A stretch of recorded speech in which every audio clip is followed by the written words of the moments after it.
it is quite a dilemma that some research results or studies have shown that the funds that reach the vulnerable groups that are affected by climate change are nothing more than 10%. With all that has been injected or that is being committed, nothing more than 10% will reach the poor who are affected and in whose name these projects are proposed and are being implemented. It is against this backdrop that the least developed countries' initiative for adaptation and resilience program, LIFE AR, was formulated as one of the outcomes of COP25 held in Madrid in 2015. The program is being piloted in 6 resource-poor countries in Asia and Africa, including the Gambia.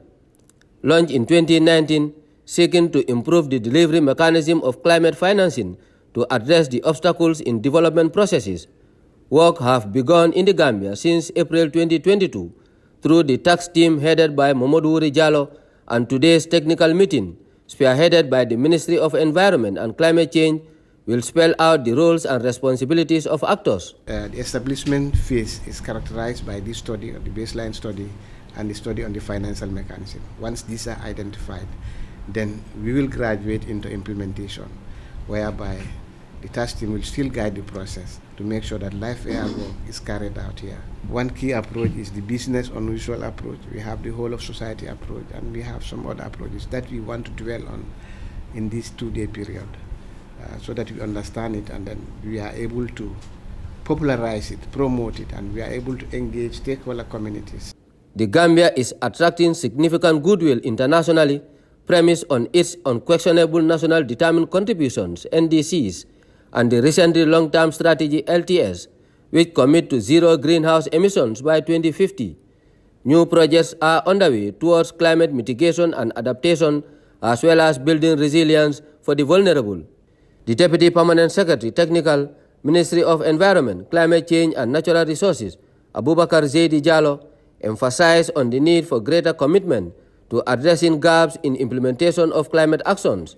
The consistency that we've shown through our NDC, through our LTS, and now through LIFE AR, I think we need to maintain that high standard. And since in the LDC group, Gambia is one of, I believe, the leaders that countries look to see what is Gambia doing. We were among the first countries to get funding from the Green Climate Fund, and we've also been chair of the LDC group through our former minister, Pa Ousmane Diagne.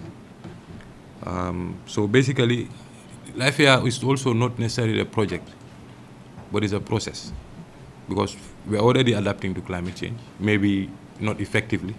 So it's now looking at how can we maximize that adaptation potential by ensuring that a bottoms-up approach is taken and that a whole society approach, no one is left behind, gender and social inclusion is included, monitoring, evaluation, and also learning, sharing of knowledge between partners is also carried out. Officials are hopeful of a successful implementation as the Republic of Ireland, UK, and the US have already made financial commitments to support the process. Usman Mane, GRTS.